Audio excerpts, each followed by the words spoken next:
For monetization purposes, I'm referring to the virus as the cool virus, CV, or just the virus. When this all started, a lot of people, me included, thought it was a little overhyped by the media. We've been through it before. Remember the great Ebola pandemic of 2014? But as numbers started coming in and people started to see how infectious this is, how easily transmissible it is, even the worst cults had to take action and issue a response. So let's take a gander at how Jehovah's Witnesses are responding to the virus situation.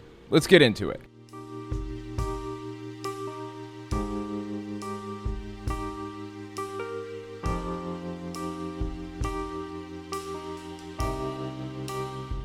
Before we get into it, I want to shout out my merch store. I have a new addition to my store. It's a no trespassing sign that says, "Danger, apostates, disfellowshipped, and/or suppressive persons past this point." This sign is mostly intended for people who are sick of being bothered by Jehovah's Witnesses or Mormons and just want to be left alone. I heard people tell me they had pagan or even pictures of Richard Spencer or Confederate flags or whatever in their windows, and Jehovah's Witnesses still knocked on their door. When I was a Jehovah's Witness, I believed that nobody was beyond redemption. No matter what their ideology or belief system, we should still try to save them. They aren't afraid of shit, except one thing: apostates. They are scared shitless by apostates. They're mentally diseased. They're agents of Satan. They aren't afraid of literal, but they are afraid of apostates. And you don't have to be an ex-Jehovah's Witness to be an apostate either. Just being critical of the religion will do the trick. So the sign is 100% truthful for anybody who wants it. Want to keep Jehovah's Witnesses away? Get the sign and post it right outside your door. I can just about guarantee they won't come knocking again. If you want the signs, then click the link in the description in the pinned comment, and it'll take you to my Etsy store where you can get one. You can also reach it by going to telltaleatheist.com/3D store. I have some other stuff for sale on there too, like mugs and stickers and stuff, so give it a look. Now let's get into the virus situation. It was interesting because when all this started, Jehovah's Witnesses kind of disregarded it. They didn't seem to take it too seriously. But as time went on, it became impossible to deny how serious it is. I honestly didn't think there was a single thing on this planet that would stop Jehovah's Witnesses from knocking on doors. But sure enough, they issued the order to shut it down. The even more fascinating thing about it is how they reacted to the memorial. The memorial is basically like their Easter. I've talked about it last year and the year before,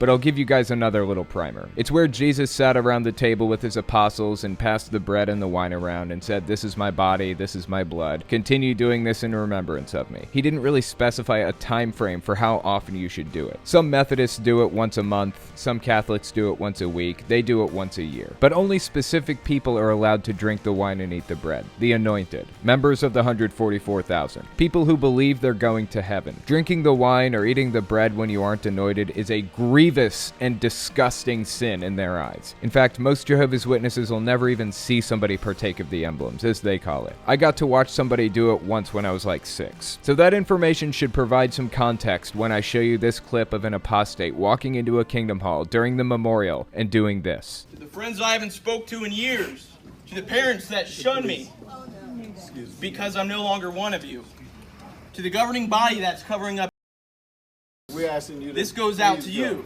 Okay. Thank you, brother. Yeah, that was a pretty big deal. You could hear the gasps.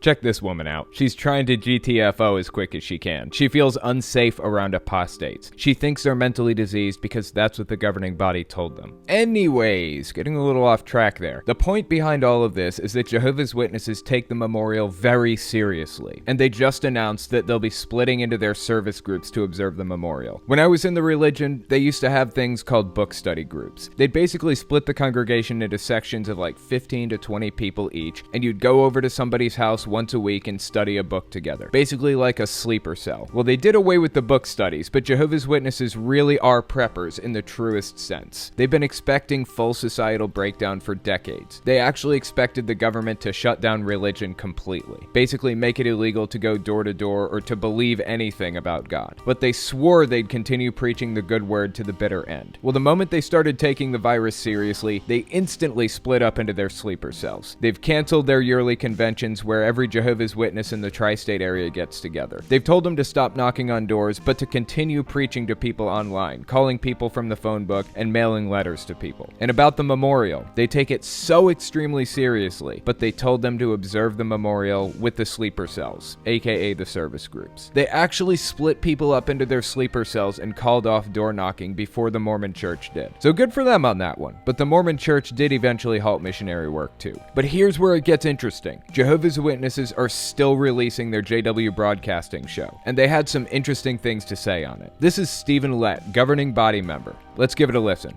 The spread of this disease is distressing, to be sure.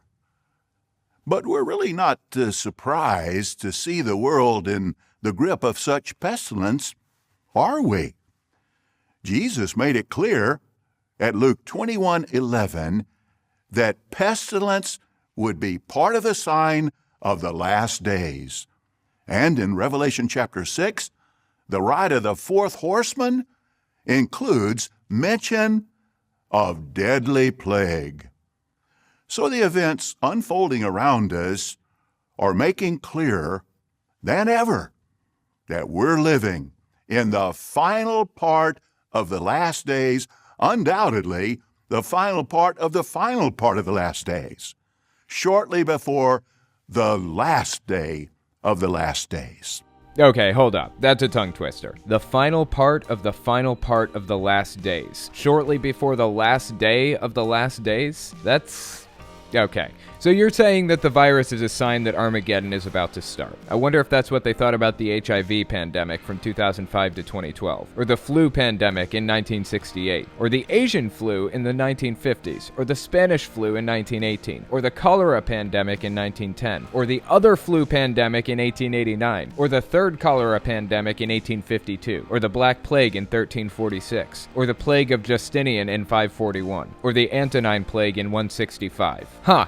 Looks like there have been pandemics all through history. What makes this one the pandemic that the Bible was talking about? Is it just a gut feeling for you? I guess they do consider themselves God's mouthpieces on earth, so in their own eyes, they are more qualified to talk about this than any other human. They're actually taking this so seriously that they provided information about it to their members. It's on their website, and it was also told to people on a congregational level. Let's take a look at the website and see what they had to say. The world headquarters of Jehovah's Witnesses is closely monitoring the outbreak of the virus. We know from Bible prophecy that pestilence is a notable feature of the last days. When there is an outbreak of disease, it is wise to take practical measures to protect ourselves as well as others. Okay, sound advice so far. Let's keep reading. Some may wonder how our brothers and sisters are doing in the affected areas. The outbreak has significantly impacted the branch offices and congregations in Italy, Japan, South Korea, and other countries. In some cases, the branch office has had to cancel tours and visits from outside guests. In other cases, the government has restricted large public gatherings, which has required the branch to cancel circuit assemblies. Additionally, congregations have had to adjust arrangements for the ministry and congregation meetings in some areas. Despite these challenges, our brothers continue to build themselves up spiritually and encourage one another. Like I said before, they've been preparing for societal collapse for a long time, which isn't exactly what's happening right now. There's a lot of societal strain worldwide, but it isn't exactly full collapse. Jehovah's Witnesses are treating it like it is, and assuming that Armageddon is right around the corner. But this virus isn't quite bad enough to cause full collapse. To have full societal collapse, it would have to disproportionately affect the workforce, for one thing. It would also have to take out the country's leadership.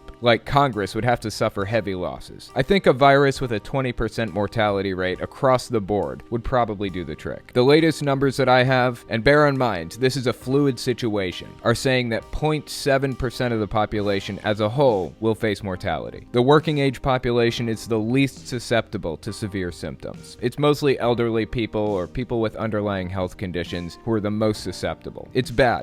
It's horrific. I will lock myself away from society for as long as it takes to protect it. I will do anything I can to help. I'll donate any resource I have to help. But it isn't societal collapse level like Jehovah's Witnesses are making it out to be. They just really want Armageddon to be here already. They kind of maybe have an end times prediction out right now in the second generation teaching. And if society doesn't collapse in the next 25 years or so, then they're gonna have to amend that prediction. It's like there's a silver lining behind every pandemic for Jehovah's Witnesses. They know the end is here. They know it's about to happen. They want want it more than anything. As Sam Harris has said, there's a silver lining behind every mushroom cloud. And that's pretty disturbing. Let's continue reading. In these situations, our brothers have found the principles below to be helpful. These points may also assist you and your family if you're faced with an outbreak in your area. 1. Do not panic. While it's good to be alert to epidemics and to take reasonable precautions, the response should be a measured approach based on facts, not fear. 2. Follow government recommendations and directives. Local authorities often implement precautions or restrictions for public health. It is good to keep informed and comply with the government's directives. 3. Promote good hygiene. It's essential to wash your hands regularly with soap and water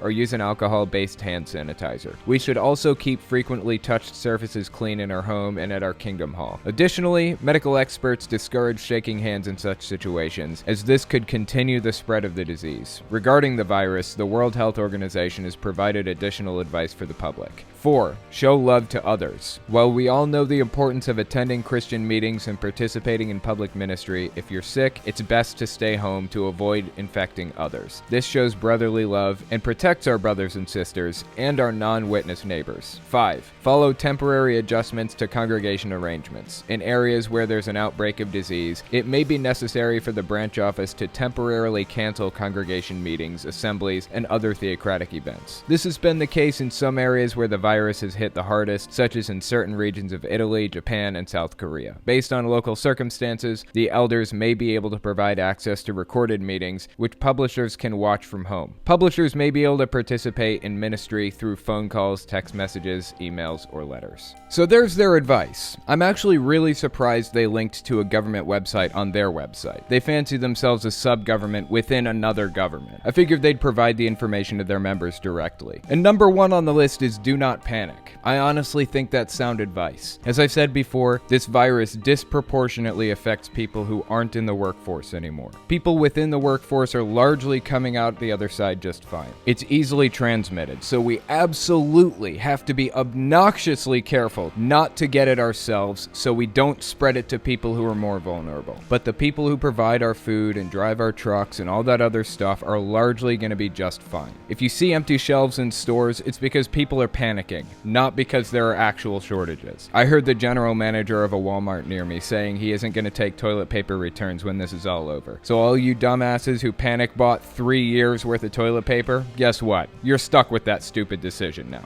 Don't panic. Just stay home when it's recommended, if at all possible. We'll make it through this together, and I'll be here keeping you entertained as always. I've covered more cults' responses to the virus on my podcast. There was one cult in South Korea who intentionally spread it. I'll put a link to the clip in the description and the pinned comment. Give it a watch. Also, don't forget to check out my Etsy store where I sell these no trespassing signs. They might not seem terribly useful at this immediate moment, but give it some time. I can just about guarantee that this will not lead to Armageddon, and Jehovah's Witnesses will be back on the street knocking on doors in no time. Japan just ended their state of emergency. America will too eventually. Anyways, that's all I've got for you. Thanks for watching, guys.